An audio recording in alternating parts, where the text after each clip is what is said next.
Hey everyone, this is my first blast cabinet. I've had it for a couple months now. It's a Harbor Freight blast cabinet, the smaller tabletop version. But this one, as well as the big one, they seem to have some problems.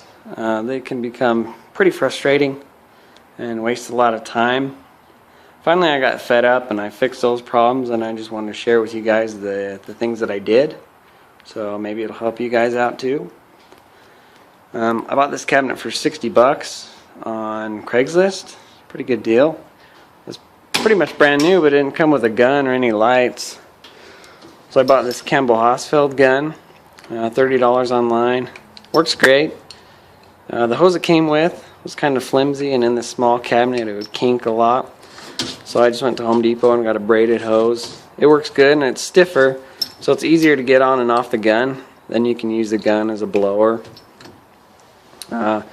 This cabinet will generate a lot of static electricity, and it will shock you, and it gets annoying. So I grounded the gun. I just got a bare wire here. I taped it down the air hose, and then outside the cabinet I pulled out a screw and I took the paint down to bare metal and I just put a ring terminal on it. So since I've done that, I haven't gotten shocked at all. And then the lighting in these cabinets, this one I don't think comes with a light anyways, but I guess even the bigger one, everyone says the light's horrible. The best thing I found to do is to just use LED light strings. I had these left over from another project, so I just used everything I had left, and I don't have any shadows in the cabinet. They work great. They don't take up a lot of space. They don't produce a lot of heat. So I would recommend that if you guys are looking for a good light solution. I put packaging tape over them. Found that's a lot easier to do. Just replace the packaging tape rather than trying to reach in there with a rag and clean those. Just pull the tape off, put new tape on. Let's see, what else have I done here? The dust collection system. Initially I did, I think what a lot of people are doing. I had a shop vac and then a 5-gallon bucket with a water dust trap in it, and it would work okay, but the parts I'm blasting, I think they're just so dirty and rusty that my vacuum, after like 15 minutes, it'd get so clogged the dust would actually start coming out of the vacuum, then it'd come out of the cabinet, and it made a big mess in my garage. So I did some research online. I found a guy on the Hobby Machinist forums. I think his username is TripleTap3, but he did a really good write-up. I did exactly what he said, and I haven't had any problems with dust ever since then. So this is what it is. It's a $20 bucket vacuum from Lowe's. Just sits on a 5-gallon bucket. Then it's a Dust Deputy. It's a cyclonic dust separator. I think I paid $60 for that. Kind of expensive for what it is, but it works great. You can also make one, but I don't really have the time to waste on that, so I just bought it. So the manufacturers claim that this will get rid of 99% of the dust before it gets to the vacuum. And with this setup, I can run like 3 or 4 hours before I have to clean the vacuum filter. So it works really good. If you use a HEPA filter, you can go even longer, like, I don't know, a couple weeks maybe.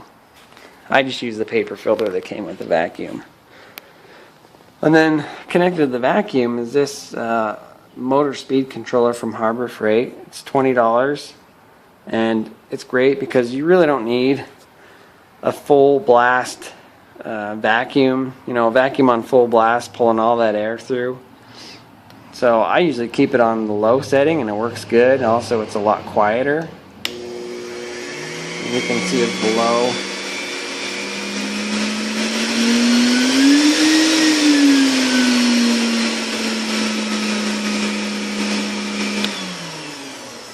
So that's really good.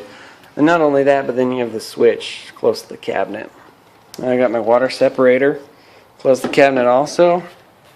And then with the vacuum, I put this gate valve in here. I made out of 1/4 inch melamine, I think it is. It works really good. This is an old furnace filter I just cut up and put in there. That way, if my vacuum gets clogged and I don't know it, I won't have dust coming out of here. But with this, you can get a really good vacuum in the cabinet. You can control it.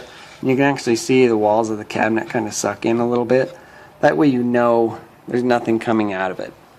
And then there's an exhaust hose on the vacuum. When I'm using it, I just put that outside the garage door. So that's those things. The other thing, I think the big problem with this cabinet is getting a continuous flow of media to the gun. It seems like when I first use it, I'd run it like a minute or so, and I'd have to tilt the cabinet and shake it and bang the sides of it. So I did some research. There's a company online that sells a shaker motor for it, but it was like 80 bucks. I mean, I've already spent a lot on this cabinet. So I figured there's got to be a cheaper way to do this. So I got on eBay and I looked around and I found a little massage cushion motor or something like that they called it. But it was $8 with shipping. And here's what it looks like. It came in that little plastic clamshell case. It runs on 12 volts, the same as the LED lights that I have hooked up. So they both use the same power supply. I got the power supply on eBay also. I think I paid $7 with shipping for it. So it's a 12 volt 5 amp power supply, 60 watts. And it will power both the LEDs and the shaker motor just fine. So since I've installed the shaker motor, my media flow is pretty much continuous. So that solved that problem really well. And then I just put some switches up here. One for the light, one for the motor.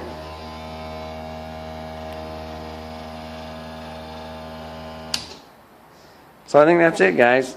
If you're new to this like I was, you're probably wondering how big of a compressor do you need?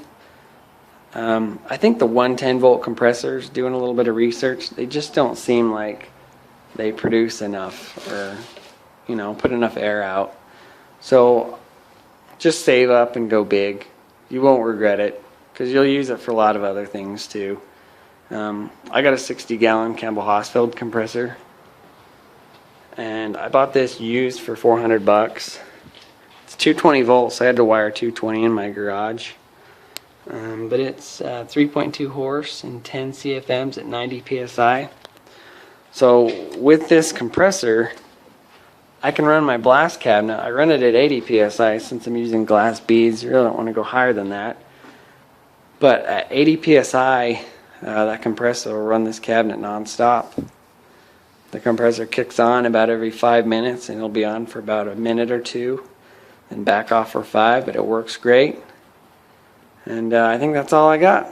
Hopefully this helped you guys. So yeah, take care. Thanks for watching.